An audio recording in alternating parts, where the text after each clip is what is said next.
Well, hello and welcome again. This is Robert Schein, Managing Director and Partner of Blanke Schein Wealth Management. Today is Wednesday, October 13th of 2021, and we're just thrilled for everyone who has the opportunity to join us today as we're going to go through sort of the back half of the market, sort of where we are and where we see things on a go-forward basis. And for all our clients, friends, and family out there, we're going to give it a minute or two as everyone's logging on. And if you happen to catch us today, wonderful. We're also going to provide a replay if you happen to join us and then you have other things to do. We're going to meet you at your pitch later on, and so that you have this sort of whole 45 minutes to an hour to replay if you want, or just play again when you have some time. Let me check with Diane here. And she says we are live. So I'm waiting for more people to join. We've got about 40 to 45 people that we're waiting for today. And so I'll just take one more second before we actually begin.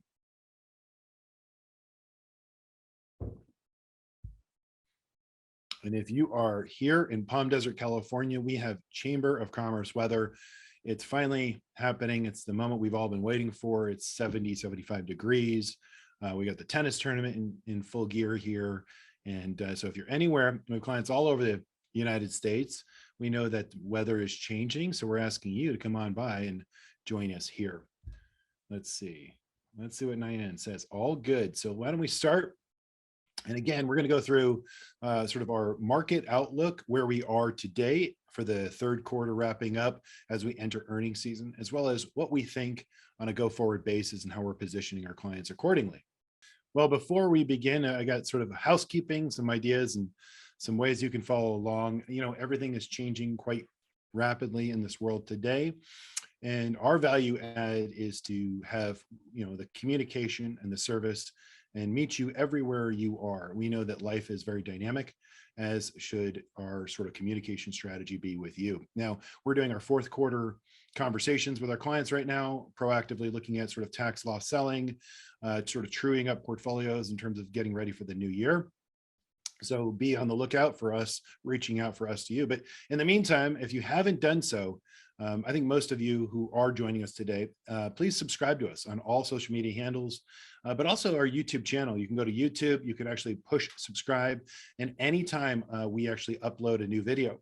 And we have several different sort of a collection for you. One, market insights observations, Friday insights that I provide, special interviews that we have from time to time from portfolio managers to just special guests, maybe CPAs and estate planning attorneys. We'll have more of that for you next year, as well as financial foundations with Rick Blanke Jr. for the next generation, or just basics 101 in terms of investing. So Rick does an excellent job as it relates to that. But we want you to know that, since we started this, we have about just under 2,000 subscribers. We have 274 total videos since March of 2000. Again, I try to do 3 videos a week. And then we also have 62,000 hours. This is information provided to us from YouTube, wonderful analytics. So 62,000 hours of total viewership time. So I know it's not just the 40 plus clients that are here. I know that we're actually providing a lot more value across the spectrum and the United States for our clients. Well, let's go to the in the news today. In fact, I got up super early this morning to complete my 40-page presentation. But today is a very important sort of news story day. It's incredible because this morning, we're waking up to, Jeff Bezos' company, the New Shepard, launched William Shatner, Captain J.T. Kirk from Star Trek into space. So he officially became an astronaut. And at 90 years old, he officially had the opportunity for space travel, even if it was for 11 minutes or so up and down total ride and maybe a few minutes in space. He actually did it. And what's more important, I think, and that's what I highlighted here, is that it's 90 years old, right? So that's pretty awesome. I know that we have a lot of clients that are, getting close to 90. We have some few clients that are a little bit older than 90. We have clients that are 100 plus, but majority of our clients are a lot younger than 90. And why I point that out is because, we have to think of a lot longer and healthier life. And he is an example to that. Not only should we be thinking about living to and past 90 years old, but heck, why don't you jump in a spaceship and go to, go to outer space. I mean, the things that we're doing today from a technological standpoint, that is a big story right there in itself. But more importantly, it's the longevity conversation. So everything we're talking about as we think about our clients and we protect them, not only for today, but long into the future, we have to plan for, the 10, 15, 20, and 30. Now it's 40-year retirements. And so, that's a great work on Captain Kirk today for actually making it to outer space. But we have on the economic front, and another reason why we do economic updates and updates on our YouTube channel, because I'll take the headlines, because if you watch the news, you're not getting the right headlines, especially in the financial journals. You're going to get what 5 or 6 companies want you to believe is the news story of the day, whether it is or it isn't. You have to read behind the headlines, and that's why I think the growing success and popularity of our YouTube channel is, because it's real, it's authentic, and it's real time and transparent information. So 2 things from the headlines today. Social Security that's good news. For those that are collecting Social Security on a go-forward basis, you're going to get another pay raise. In 2022, they just announced this morning, and it's 5.9% pay raise. That's huge. It's tremendous. Now, that's on top of the 5.3% for 2021. So that's a lot, and that's good, because the cost of goods and services are going up, as evidenced to the CPI. Now, the CPI was released this morning as well, and that was up 5.4% year over year, 0.4% month over month. That's a hot number. That means that inflation is here. That means everything, cost of goods and services are going up. If you ask the government, they take out food and energy. Energy is up 100% year over year, and food costs are rising simply because we have a lot of those inputs rising from energy, getting the food to your stores, just everything else we see. We'll talk about that. So the big picture here is we're living longer, we're healthier. Social Security, while it's rising because of inflation, and that's very important because I'm going to talk about inflation and what the Federal Reserve says about inflation later on in this. And the Federal Reserve says it's transitory, which means temporary. That's the best way to think about it. But that's really not the case if 5.9% raise in Social Security is happening for next year. That's not temporary. You just shaved 1 year off of Social Security by the Social Security Administration. So they basically said instead of 20, there's all these numbers for 2033. Now it's down to 2029, somewhere between there, where the Social Security is depleted. It's expected to run out. Again, that's where we come in, because we don't want to be reliant on the government. We don't want to be reliant on Social Security. That's a great check to have because you paid into for all those years, but you also want to supplement that. We're going to build your portfolio and your retirement plan to accommodate for just that itself. But we know that the consumer price index is real, because it's to you. What I spend money on, which is education and sort of healthcare in my household, you do as well. And I don't think there's ever been in the last 10, 15 years, education having a single digit inflation rate year over year. It's always double digits. So that's the news there. How are we doing today in terms of a snapshot of HighTower, the parent company, if you will? We're a HighTower company, Blanke Schein Wealth Management. It's been a phenomenal ride. We just concluded our 10th anniversary this summer. Of course, we came from Blanke Schein Wealth Management came from Morgan Stanley. We were both Rick Senior and I were there for many, many years. But we wanted to take our clients independent, and it was the right call, because not only have our clients succeeded tremendously since then, but our firm has grown substantially. In fact, this just came out that Barron's ranked HighTower number 2 on the list for the top RA firms across the United States. So we jumped up 1 spot from number 3 to number 2 to take that spot for 2022. So that's good news. And ultimately, we have 115 firms across the United States, little independent Blanke Schein Wealth Managements. And that's our partnership, our power of our partnership. Because if there's not something that, we're using all of their investment expertise as well as ours, we're sharing that information and everything as it relates to estate planning and sort of taxation strategies for our clients. And we have partner meetings, and we share sort of the best practices. And that's what makes our community of HighTower so strong, because we have that. We have 98 offices across the United States. We operate in over probably more than 34 states right now. I know we're registered more than that as well. We have clients all over, but we've doubled in size in the just last few years, over 100 billion in terms of assets under management. That was this summer. Now, also, what attributes to not only the HighTower success, but the success here locally at Blanke Schein Wealth Management is essentially what I would like to say is, we went independent 10 years ago. And so all of us are we're accredited investment fiduciaries. That's a designation that's very unique out here and very unique in our industry, and the small percentage of financial advisors actually carry that designation. So I'm proud of it. Rick Jr., myself, everyone on our team that's financial advisor, we have that designation. It's very important. All that means is we have the client in the center focus of who we are and what we do. And that doesn't change it because we have a designation. At the end of the day, it's how we were raised. And we were raised right. Thank you to our moms and dads. But more importantly, we have that legal obligation, much like a CPA or an estate planning attorney. And we take that oath and we take it very seriously at Blanke Schein Wealth Management. Again, another great announcement right now is Forbes just announced for Rick Blanke Jr. He is one of the top next gen financial advisors by Forbes. And so that's a huge, huge sort of shout out to Rick Jr. He's just tremendous to our team, done a phenomenal job, but this is all too well deserved without a question of a doubt.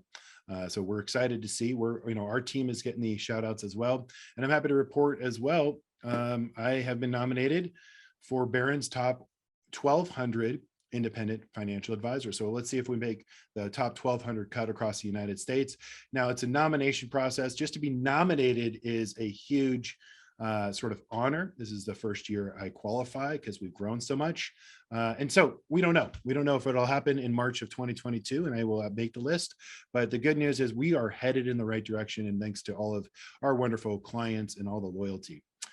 Another thing is that we provide sort of community of support here at Blanke Schein Wealth Management. Not only do we have sort of all the different facets of education, again, on YouTube, on social media handles, but we also have a confidence summit. So, if you've been with us for many years, I've started the Society of the Few, Financially Empowered Women. And it's really taken off, rightfully so. I've passion project for me, started with my mom. My mom's right there. We did the Confidence Summit 2 years ago. This last year, we did a virtual summit, had over 500 attendees. We have all that recorded. So if you are a client and you want to share it or watch it yourself, just reach out to us and we'll get that information to you because it was a powerful one-day event. Now, what's on tap for 2022? We're still working on that. I've got a book deal in the works right now. So I'm working on that under the umbrella of the Few and the Confidence Summit. So I'm putting a lot of energy behind the scenes behind that. And we will see, with COVID and everything else, it's kind of hard and difficult to say if we're going to get together again, but we will have something special. And more importantly, it's a community of support that we've created for visionary girls and women who want to discover the tools of personal finance and basically also have a strategic approach to self-care and wish to lead a very empowering life, but also financial education at the forefront of that. So I'm happy to report that. Again, follow us on all social handles and you can refer a friend and it's free. And lastly on this, this is that Society of the Few was in the news just in September. I had this project with the editor of wealthmanagement.com, and wealthmanagement.com is an industry publication, one of the top for us in the industry. And Diana, who is the editor, has a transparency podcast on Audible and everywhere else. And she has a top 10 podcast that's listened to. Well, she found out about my story. She tracked me down and we did a transparency or sort of a talk with her on her podcast. And if you want that dropped on September 15th, this last month. So we're excited about that. And it sort of goes through a wonderful sort of 45-minute interview on sort of my personal life and my personal story. So that's a little bit in the news. And who do we serve? We serve just clients just like you, retirees, women in transition, and small business owners. The reason why I bring this up is because clients are always asking. We've had one of the best years ever last year, and this year even better than that. And we are so grateful for all of our clients because they say, hey, Rick and Rob, and who do you guys serve and how can we help? And again, the growth from our practice is coming from referrals. And we are so blessed and we're so grateful and so thankful. So we're always working hard for you. And a referral to us is truly just like one of the family, like we are here in a family practice. So this is sort of the three main sort of categories that we have focus on and specialty in. But again, if you have somebody who you don't know who to refer to, send them to us. We'll listen to them. And we'll point them in the right direction if we can't help them, or if they need a CPA or a estate planning attorney, we have those to refer to as well. So And who Blanke Schein Wealth Management is, for those who are new, we are sort of a family tradition of wealth management, 3 generations. Why that's unique is because we can connect every step of the way for multiple generations. And we have multiple clients. I'm seeing a client later today that is a 4th generation with our family. So I've got an in-office appointment, and it's just fantastic. So we love that. And so we're happy to take care of everyone. And again, the 5 concepts that we cover when we look at a client's financial life is what we believe over our 30 plus years experience, or 40 plus years, or 100 if you combine everybody on the team. We have a 5-step comprehensive wealth management process that takes into account, number one, in the heart of it, right in the middle, is the lifestyle you work so hard for to preserve, not only today, but long into the future.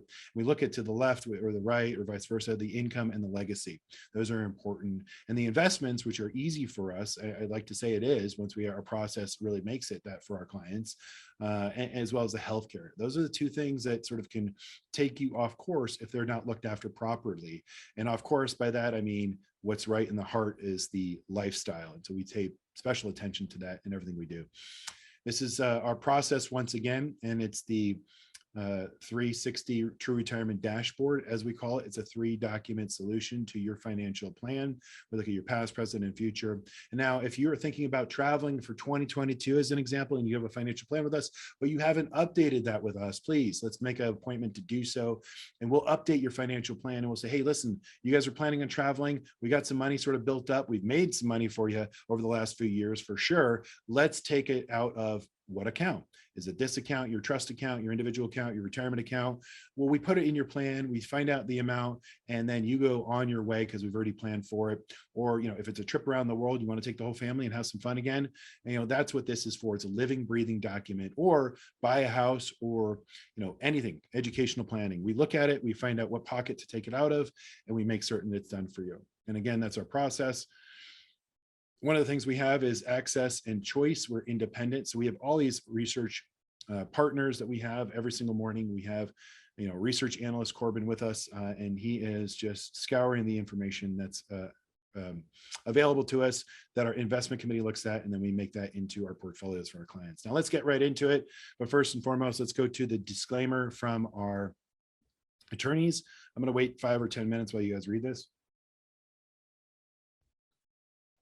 I think they're happy. Okay, let's talk about it. Today's market outlook and overview.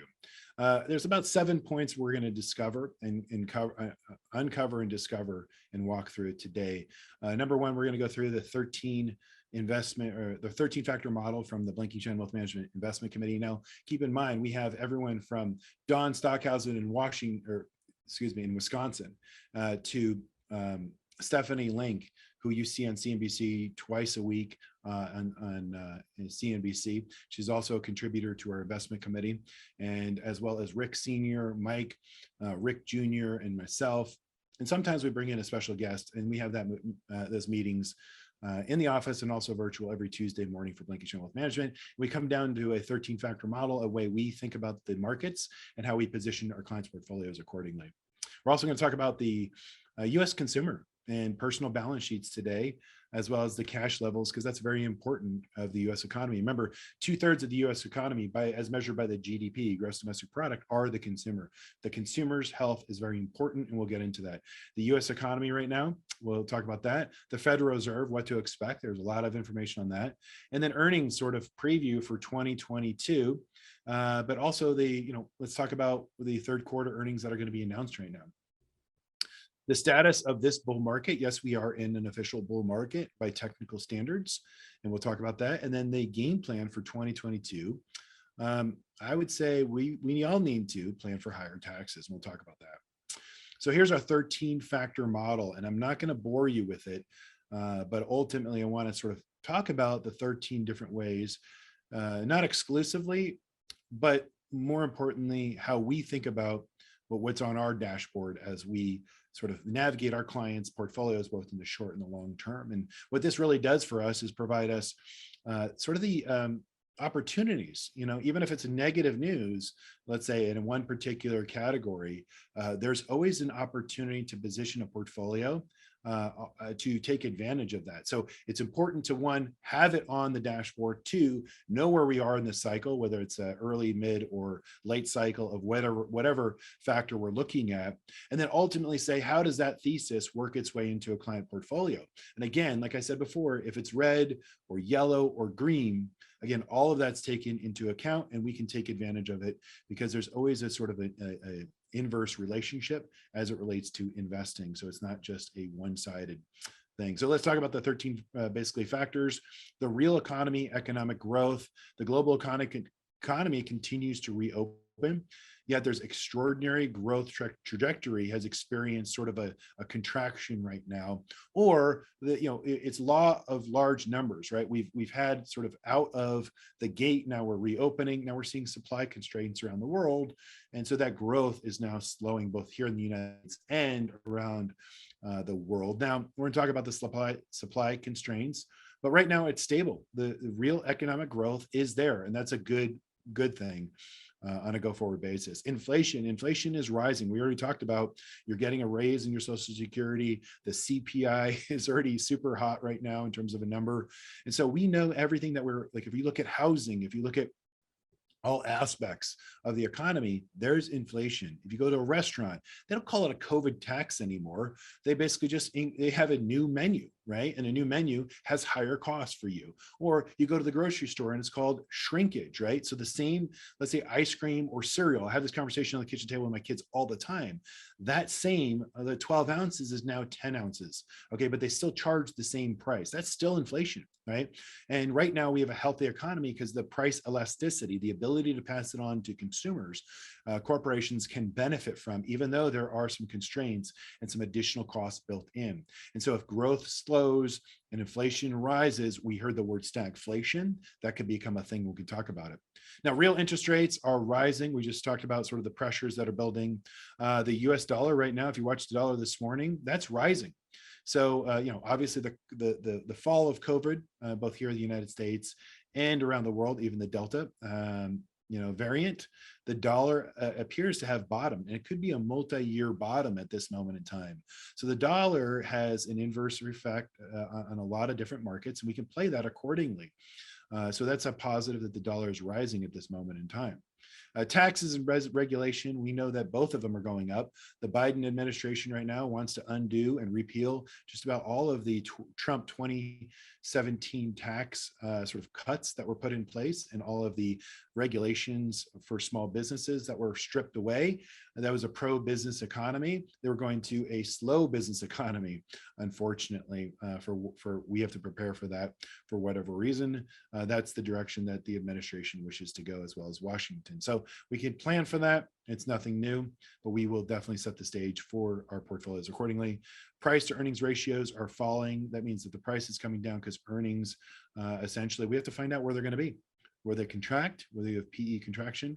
Or will we have sort of they remain stable while we've seen the last, sort of 3-6 weeks of the markets pull back in anticipation of earnings season? That's where we're seeing markets sort of stalled out right now. Fixed income, risk premium, stable. So right now there's no value add or additional pickup to go long on the fixed income curve, if you will. So duration risk is what it's called in our industry.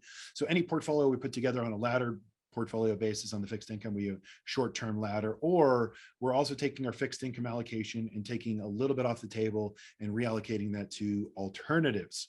Alternatives are important, master limited partnerships, that's sort of energy, if you will. We have other forms of alternatives that we're going to be introducing to our client portfolios.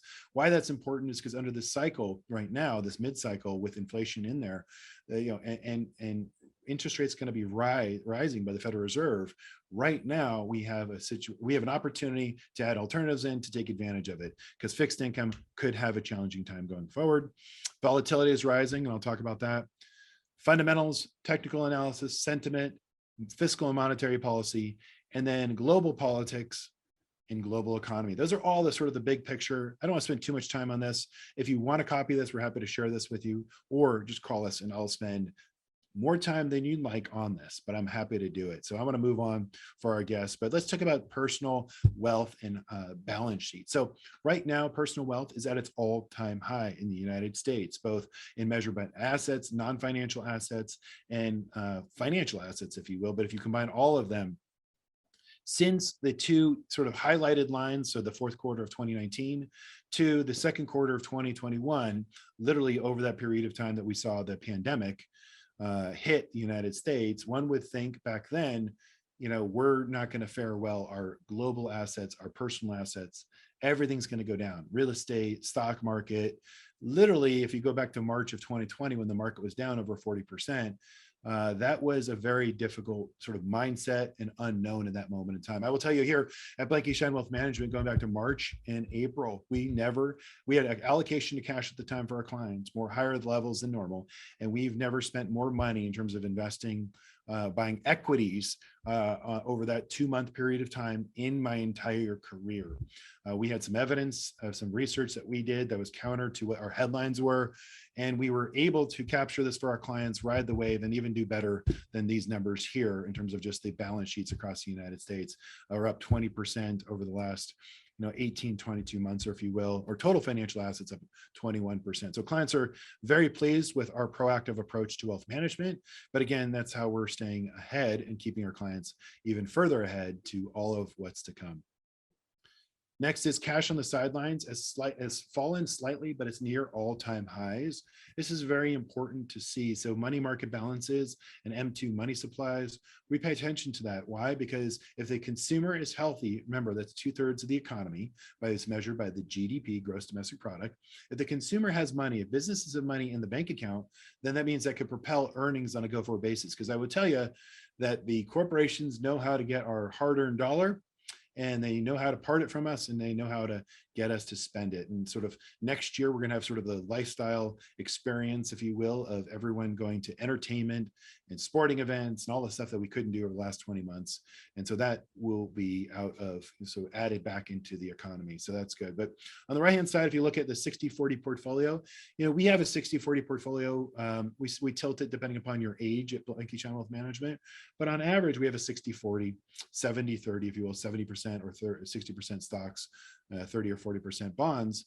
And again, like I said, we're taking the bond allocation out a little bit and trimming it down and adding alternatives for inflation and other such things. But the 20-year returns, if you were just being invested in the S&P 500, the 20-year average return is 9.51% on the S&P. But if you had a 60/40 portfolio, you wouldn't get the 9.51, you would get the 7.83. So you're giving up a little bit, about a percent and a half in terms of annual total portfolio performance per year, and just by being a 60/40 portfolio. But right below it is the standard deviation. This is what matters most. It's you're cutting the volatility of the portfolio. What we like to say is when you receive your statement, it's not as volatile. Let's say if the market drops, your statement doesn't drop as much because the portfolios are half or designed to be built sort of with sort of balance and diversification in it. So they don't take the wild rides of the volatility that markets do. So Robert, if we have all-time highs in wealth, personal wealth, financial assets across the United States and theoretically around the globe, why am I feeling more confused than ever before? And so we have Barron's just came out with the big cargo crunch. You've seen it on TV. We got a little Delta variant, a little deviant little icon there. You have Jerome Powell, the Federal Reserve, President Biden, the shortage economy. Obviously, Congress is on there with the House of Cards of just spending more money that we obviously don't have. We're going to raise the debt ceiling again. And that fight's going to happen in December because they just kicked the can down the road. And then we're sort of balancing between inflation and deflation. Are we repeating history? All right. Well, the Federal Reserve has, like I said before, I reused this slide last time, Hotel California by the Eagles. You can check in anytime you want, you wish, but you can never leave. And essentially that really comes down to what the Federal Reserve has really gotten the markets used to is free money, a sugar high. right? So it's called quantitative easing, and they used it way back the last decade and a half. It's modern monetary theory, where they're basically printing money or supporting markets when markets need support. Well, guess what? We have a strong economy, and now we have to wean the US economy off of the support. I mean, I'm not going to get into the technical, the bond purchases, that's called tapering. They're going to stop that in next month, sooner than later, especially with today's inflation data. They're going to have to. And then they're going to raise rates this time next year. That's the projection. But what does that mean to you and I at the end of the day? It's like when I had to take my 2-year-old on a Saturday morning away from a birthday party.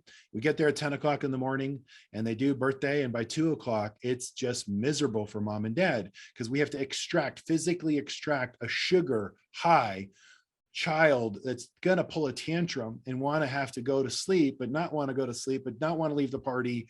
That's where we are with monetary supply right now. They have to take the support away, the sugar high and the accommodations away. But what we're going to see is the tantrum. And what that's going to happen, play out, is you're going to see the 10-year treasury sort of bump up against, we're at the 1.55 right now. We are 1.6. Yields will go higher. So we could see a 2% mid next year, 10-year treasury. Interest rates will rise. Take home point, if you haven't refinanced now's the time to do it.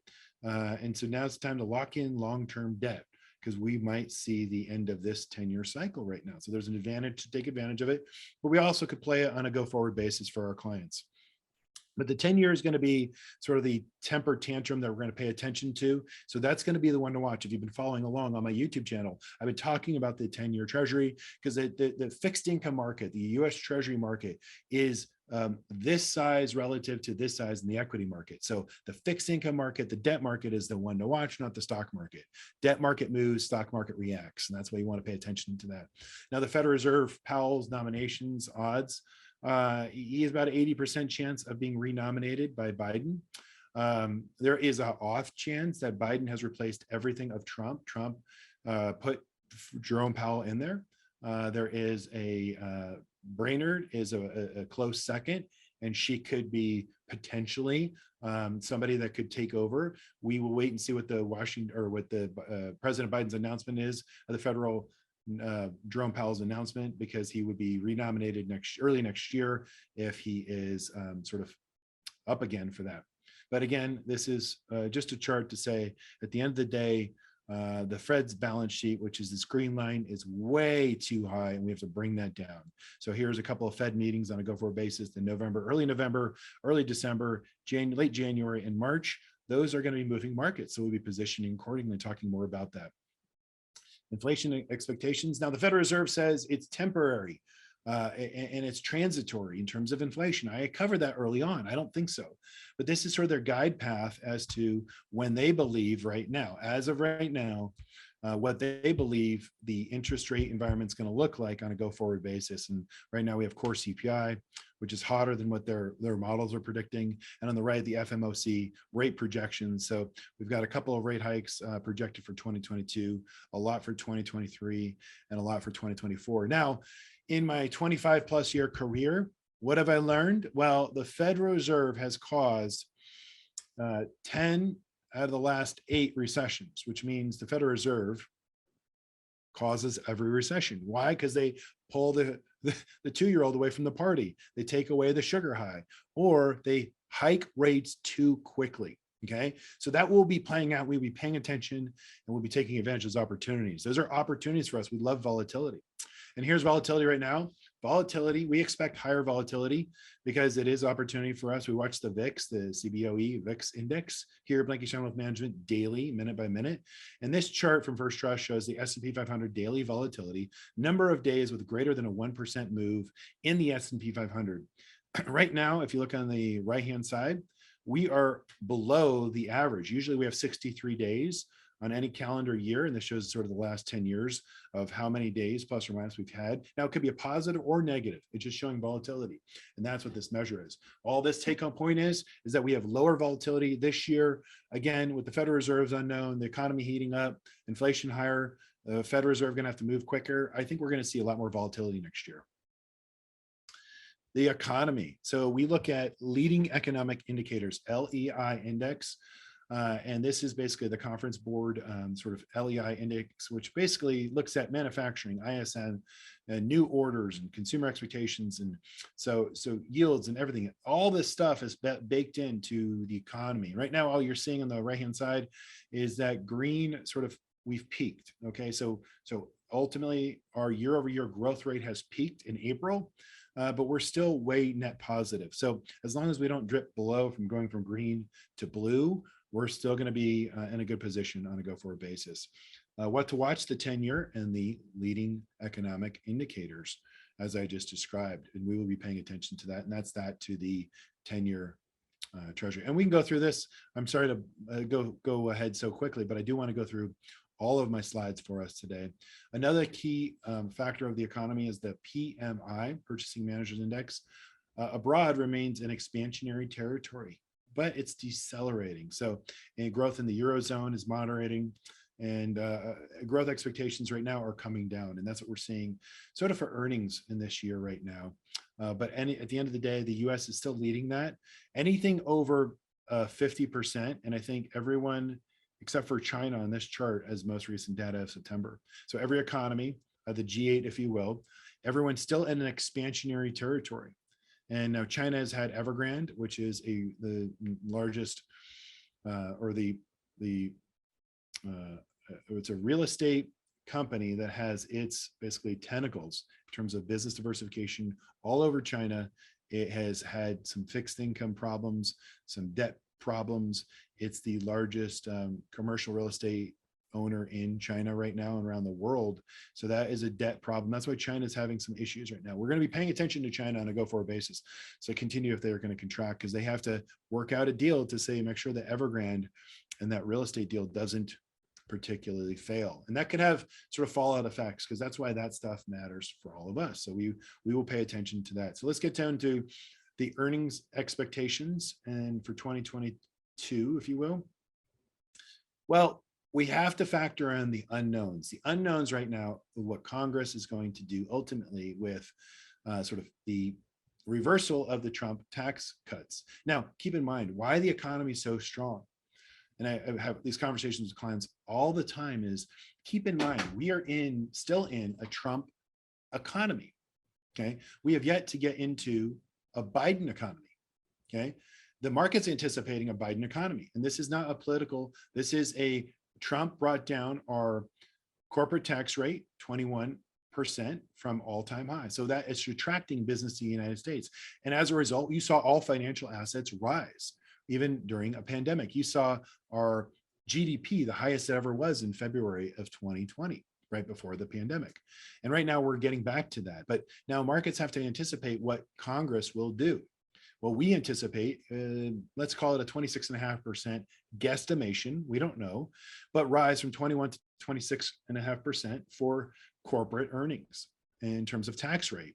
So tax rate, excuse me. And so what that means is if earnings are going to be $41 a share, that's estimated for 2022 on the S&P 500 consensus, that would take off $4.92 if we go to that higher proposed tax rate. So we have to then bring down our forecast of $220 for all of the S&P 500. If you take all of the earnings together, put them together, the earnings estimate, what Wall Street looks at, is the S&P 500 estimate of 220. We take off just under $5 a share just for the higher tax rate. You go to minimum tax and global intangibles. So you have a global tax of 30 cents, international deductions, sort of trade, if you will. You could take off less than $1 there. Others, they're $2.53 that we basically don't really know where they're going to come from. Corporate tax rate changes right now is $8.60. So you have to take the 220 projected, which is a growth rate of 9%, okay, for 2022 on earnings. So again, we're growing at 9%. So corporations are growing. That's tremendous. Take the tax haircut of 4%, or then $8.60 off of that growth expectations. The result is a 5% net growth rate for corporations next year, which is very favorable. And I believe that could be even higher once corporations use technology, don't hire. You know, we have a labor shortage. We have the JOLTS reports just showed that we have 10 million job openings, people who could literally go somewhere. I have small business owners, and our number one concern, we're trying to hire a Blanke Schein Wealth Management. It's a hard thing out there for small business owners right now because the pandemic has changed a lot of dynamics for women, for small business owners, for everybody that's out there. So the take home point is that there's job openings. People are hiring. If you want a job, potentially you could get a job. But there's about, just about 6 million people that are still looking to get back into the workforce right now. So that equilibrium has to work its way out. But the reality of this take home point here is companies don't hire unless they're growing, and they're growing because the earnings are out there, and the earnings are out there because consumers are healthy and strong, because balance sheets are up and cash is there. That's the ultimate big picture of why we believe we have opportunities ahead for all of us. Now, if we look at the rising rates, and Rob, I get this question all the time, so it's always great to look at the history of markets and say, hey, wait a minute, what happens to the S&P 500 on an annualized performance basis when we have periods of rising interest rates from the Federal Reserve? So this chart really from Strategist goes back to the early 60s, the mid 60s, the 70s, the late 70s, the early 80s, late 80s, early 90s, mid 2000s, and now we're back to our most recent time of 2016 to 2019. And this is just showing the performance during those periods of time when the Federal Reserve was in a rising interest rate environment. Again, we think we are in that. We believe we are. And we don't know the trajectory. It's over the course of several years. But that being said, markets can perform well. And one of the reasons why that is, and I want to protect or make certain that I point this out, is because your hedge as an investor, your hedge to rising interest rates is are equity markets, okay? Because interest rates are rising because of inflation. Inflation is rising because the economy is strong or has to get ahead of a stronger economy to temper that growth some fashion or another. Now, we don't want it to run away like it did in the 70s, but you still have portfolios that can perform well as measured by the S&P 500 in those environments. And like I said, this is a playbook that we in the not only Blanke Schein Wealth Management, but the investment industry have been waiting for. It's hard to sort of predict which way the Fed's going to go. It's better to position portfolios when you sort of know, wait a minute, we kind of know the guide path. We don't know how fast or how quickly the Federal Reserve is going to move, but we kind of know the trajectory. We're going to pay attention to the trajectory because that will give us the opportunities. And when we have that, it's really great because, again, you just saw assets rise over the course of 20 months across everything. Why? The playbook is this. When you have inflation rising, okay, like you were seeing it right now, you want to own real hard assets. You want to own stocks. Stocks can grow ahead of inflation. You want to own real estate. Real estate can grow ahead of inflation. You want to own, you're seeing commodities. Commodities are volatile, so they're not like hey, let's hold them for a long time, but they're a good hedge over a long period of time. You own a small allocation to them, but commodities grow all the way down to you're seeing cryptocurrencies. Why is that? Because of inflation, alternative currency, and decentralization of the monetary policy around the world. That's also sort of another story that we'll cover later on a go-forward basis, our team, because there's more conversations on that. But you're also seeing like my son's baseball card collection. The other day, I just took him to the baseball card store again. And we were looking, I was showing the Mickey Mantles, having those conversations. And we went through my baseball card collection for him, and we priced it. And he couldn't get over the price of my baseball card collection. Everything's going up. I don't care if you have anything that's a collectible, from a car to everything. It's going up. Why? Take home point here, it's inflation. And that's the litmus test to see if it's true versus transitory. Because when your baseball cards go up, that's when you know it's real. So past bull markets and the historic bull market that's underway right now, yeah, we're going to have choppiness and consolidations. And, the blue line is one of the best that we saw most recently from 2009 to 2014. We saw a tremendous upside there. But right now, if we go to the right-hand side, let me just point this out to you. From peak to trough, we had a drawdown, sort of our most recent in 2000. So that's when we had a correctionary territory. When you go to a bear market, when you go close below 20% on indices. So this is the S&P 500 over that period of time of the pandemic, sort of from February to March, we went down 33.79% in that period of time. The 1 year Behind that, so bounce back effect, that's why you stay invested for the long run. 74.87% was that rate of return. Now, where are we going to be 3 years from now? Where are we going to be 5 years from now? We don't know. But what I will tell you is we'll look at the last data sets that this shows. And if you go by the drawdowns, the most recent is 2007 to 2009. We were down 56% in the S&P.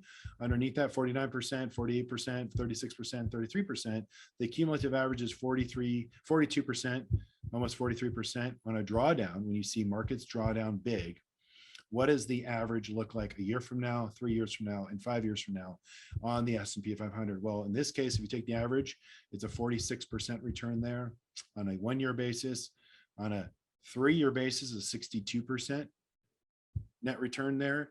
And on a 5 year basis is a 95%. So again, stay invested in the long run. We believe that we own high quality companies that are well run, that can efficiently manage through inflationary environments, stagflationary environments, and sort of literally do a lot with what they have to navigate through. And again, it's why you want to own individual stocks or proactive management versus passive management, because passive management, all 500 stocks in the S&P 500, they might not fare well, but individual stocks might do better than others. So we're going to be individual stock selectors along the way as well. And then really, Rob, where do we want to overweight sectors? And obviously we always want balance of quality and value. That's always what we do. And technology right now is, if you look at the S&P 500, what's interesting is that if you take the S&P 500 and the weighted sectors, so technology is almost 30%. So obviously you have to own, whether you're 90 years old or if you want to be 9 years old, you want to own a piece of technology, because we're going through a technological revolution in this country. And that's what's actually helping the efficiencies for corporations to earn more with less people. That being said, it's almost 30% of the S&P 500. So by nature, if you want to stay with the S&P 500, you have to still own technology, even though the big names over the last 6 months or the last year haven't been doing so well in the technology sector. But you've owned them. We've owned them for a long time. We've got a lot of embedded capital gains. They're not going anywhere. In fact, they're consolidating and they're going to grow. And they're going to be tomorrow's growth as well. So we sit tight with that in our portfolio. But we also look for other areas like healthcare and industrials and communication services that will then grow faster on a go-forward basis. And look at this year, who would have thought? Actually, Stephanie Link, credit to her and our investment committee, energy and financials. Financials will do very well as interest rates rise. Financials do very well because the net interest margin, they make more because your money is in the bank, not earning anything, but they're making money on your money. So as interest rates rise, financials, you want to own financials. We own financials for our clients. They make money. They don't have to open up a new account for you. They don't have to do one more thing. They don't have to get one more client in the bank. They don't have to give you any more money on your deposits or even offer you a toaster. They just have to sit there, and as interest rates rise, they make money on the net interest margin. So yeah, there's a sector of portfolio of the S&P 500 that's going to be doing well for maybe a few years to come. JP Morgan's earnings came out this morning, and they actually did very well. So that's a just indication of sort of that theory right there as well.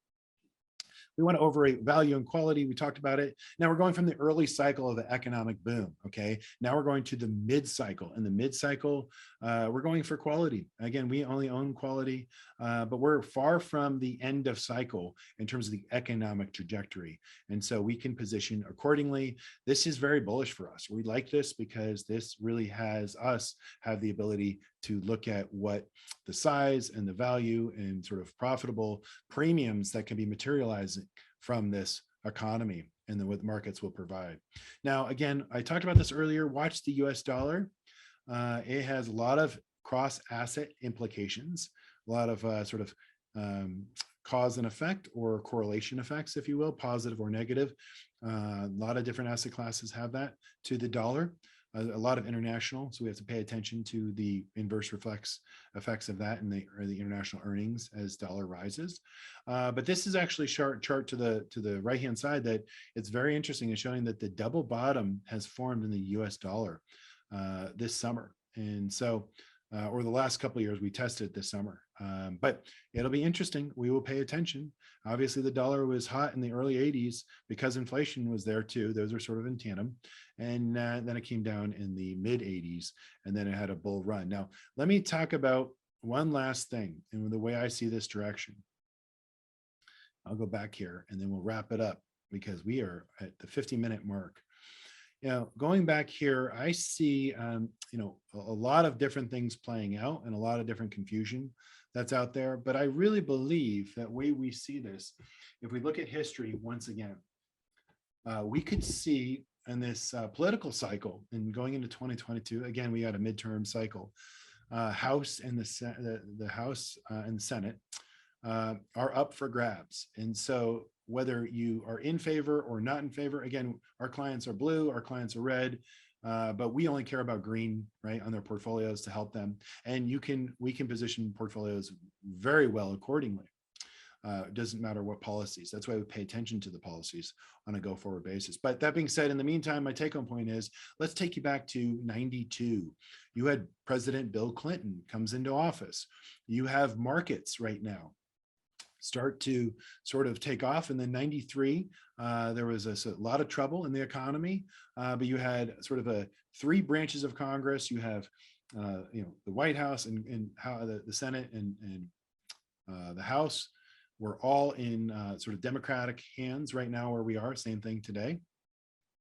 And at the end of the day, what you had is 94.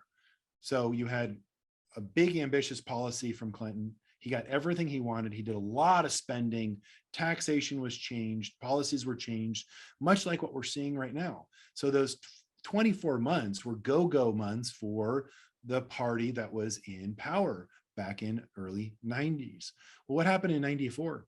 Obviously, if this is a class I would ask, but those historians out there know that Newt Gingrich came in and he became the Speaker of the House. And that kind of put sort of a counterbalance to spending in all of these radical policies, or maybe not. But what happened is that you had the baseline of the early 80s of Reaganomics. Okay, so Reaganomics came in and you got Larry Kudlow and Steve Moore and all of the guys that kind of were recycled under the Trump era, but those guys really know their stuff. And they really put in some policies in the 80s that really geared up corporate America for the 90s. And I remember then we had sort of the efficiencies come in with technology in the 90s. And you had the baseline sort of back wind of the Reaganomics, if you will. And then you had Congress was basically, and Washington came to a grinding halt. Then you had 96, Clinton gets reelected and basically didn't really accomplish much for the next 4 years.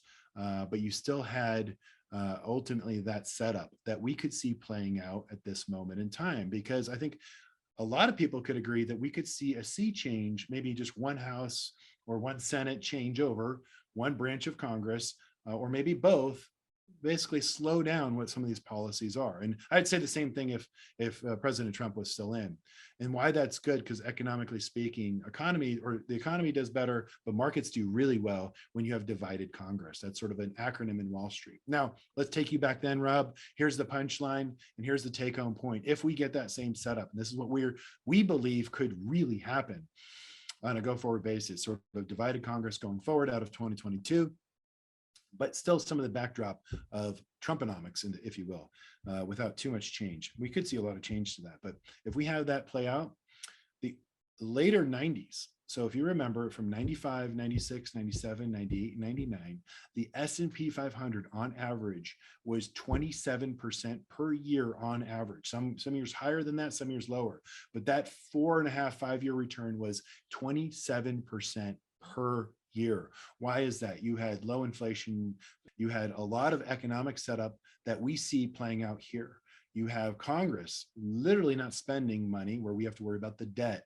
But more importantly, again, corporations were able to use the efficiencies of business and just grind out. Obviously, we had to worry about the 2000s, but in the meantime, you had a huge bull run, the biggest of all time. So that should be something we pay attention to, because even though everything looks so confusing, and ultimately that's when you want to invest and stay invested, is when all of the headlines on a daily basis on every newsstand are negative, and all the signs are saying, hey, wait a minute, it's scary this time. That's when markets really sneak sort of a higher high and we wouldn't even know it. And that's called markets climb the wall of worry. And as we all know, there's always something to worry about in today's news cycle. But at the end of the day, you have us here at Blanke Schein Wealth Management. If there's any topic that you want to talk about, we're here for you. We appreciate all of the tremendous support. We love serving your family. If you need something between now and year end, we're going to be reaching out to you proactively to talk about all of the fun stuff like RMDs and positioning your portfolio for taxes for next year, as well as planning and all that stuff that we get excited about. So we're looking forward to connecting. And if you want, just send us an email or a phone call right after this if you're watching, and we'll get you right on the calendar. So thank you for everybody watching today. Again, like and subscribe on all our social media handles, because that's how you stay connected and informed on a daily basis. For everyone, you have a great day, and thanks for spending your day with me.